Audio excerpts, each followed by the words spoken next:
글로벌 정면 승부 예고해드린 대로 오늘은요 독일로 가보겠습니다. 이 프랑크푸르트의 조인학 독일 교포신문 대표 연결하겠습니다. 대표님 나와 계세요? 네, 안녕하십니까. 프랑크푸르트의 조인학입니다. 네, 안녕하세요. 이 독일 하원이요 난민 통제 강화 조치를 담은 법안을 통과시켰다면서요? 네, 그렇습니다. 지난 2월 25일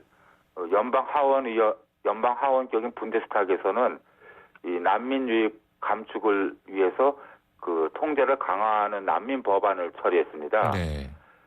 이 법안 처리 배경에는 그동안 지난해부터 난민 개방 정책을 표명해온 앙겔라 메르켈 총리가 이 유입인 수가 110만 명에 달하다 보니까 많은 압박을 받았습니다. 그래서 그런 대응책을 강구하는 차원에서 이러한 난민 법안을 처리하게 됐습니다. 네. 그러면 아까 이 난민이 몇십만 명이요? 110만 명에 110만 명. 어마어마한 난민이 들어왔으니까 이젠 통제를 강화하는 조치다 말씀하셨는데 자, 그렇다면 이번 하원을 통과한 법안 좀 구체적으로는 어떤 내용들이 들어있나요? 네, 한 4가지 정도로 요약할 수가 있겠는데요. 네. 먼저 북아프리카 3국인 알제리, 모로코, 튀니지를 안전국가로 분류했습니다. 네. 이는 다시 말해서 이 3개국의 출신들은 난민을 인정받을 수 없다라는 뜻이 되겠습니다. 네.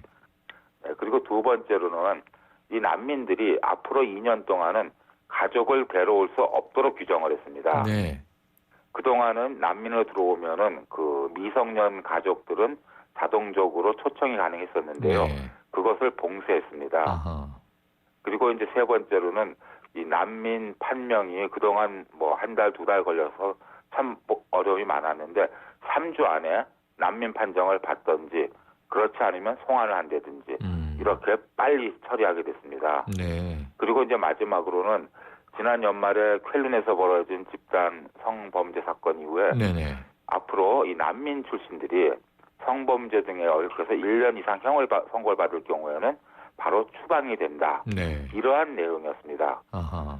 그리고 이렇게 연방 하원을 통과한 법은 바로 다음 날인 2월 25일 날 상원격인 분데스라트에서도 역시 만장일치로 통과가 됐기 때문에 곧 시행에 들어갈 예정입니다. 네.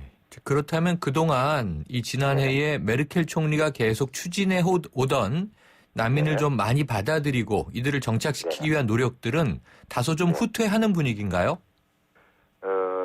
지금 지난해부터 이 난민 유입수를 상한선을 두자라든지 난민을 반대하고 있지는 않습니다만은 너무 독일로만 몰려오기 때문에 수용 가능한 인원을 안에서 잘 받아들여서 그들을 잘 정착하게 하자 이런 차원에서 보시면 될 것 같습니다. 네. 조금은 천천히 속도를 조절하기 위한 통제다 이렇게 볼 수 있겠네요.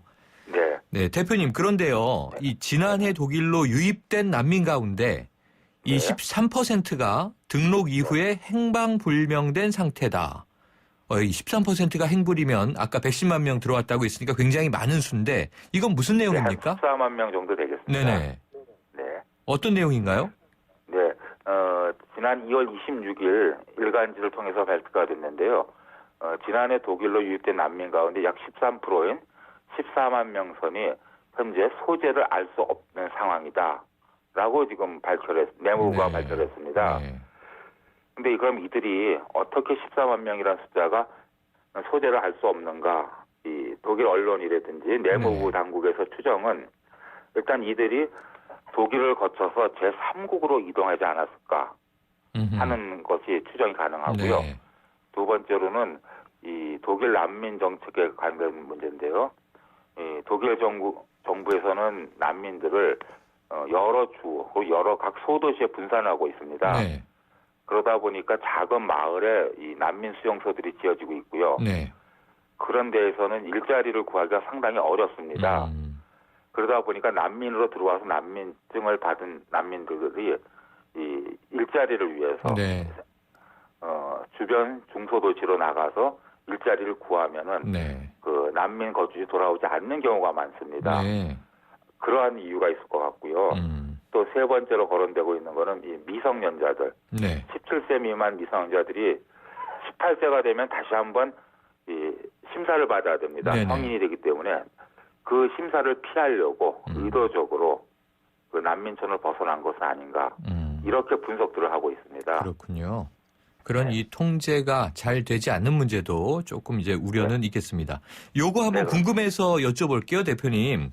네, 이게 오랫동안 독일에서 금소로 지정됐던 바로 이 네. 독재자죠. 아돌프 히틀러의 자서전 나의 투쟁이 베스트셀러에 올랐다면서요? 예, 그렇습니다. 지난 2월 23일 이 슈피겔지에 따르면은 넌픽션 부분에서 2위에 올랐다고 합니다. 네. 그래서 저희 독일에서도 상당히 의아하면서도 언론의 집중 조명을 받았습니다. 네. 무게만 해도 6kg고 네. 두 권으로 약 2,000쪽 정도의 분량이고 그렇기 때문에 일반인들이 읽어내기가 힘든데 네. 어떻게 이것이 베스트셀러에 올랐는가 많은 관심들을 갖고 있습니다. 네. 이게 마인캄프 뭐 원어가 이래서 제가 청소년 시절에는요. 필독서에 올라있던 기억이 나는데요.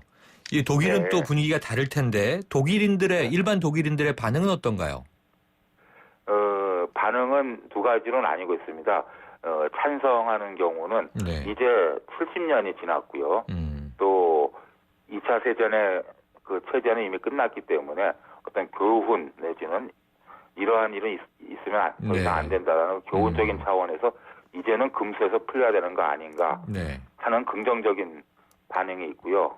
이와 더불어서는 이와 반대로는 지금 그렇지 않아도 구 동독 지역을 중심으로 해서 신나치 내지는 네. 극우 세력이 준동을 하고 있는데 이들에게 일종의 지표를 제공할 정도는 아하. 아닌가라는 그러한 우려가 많이 일어나고 있습니다. 그렇군요. 네. 대표님 오늘 소식 감사합니다.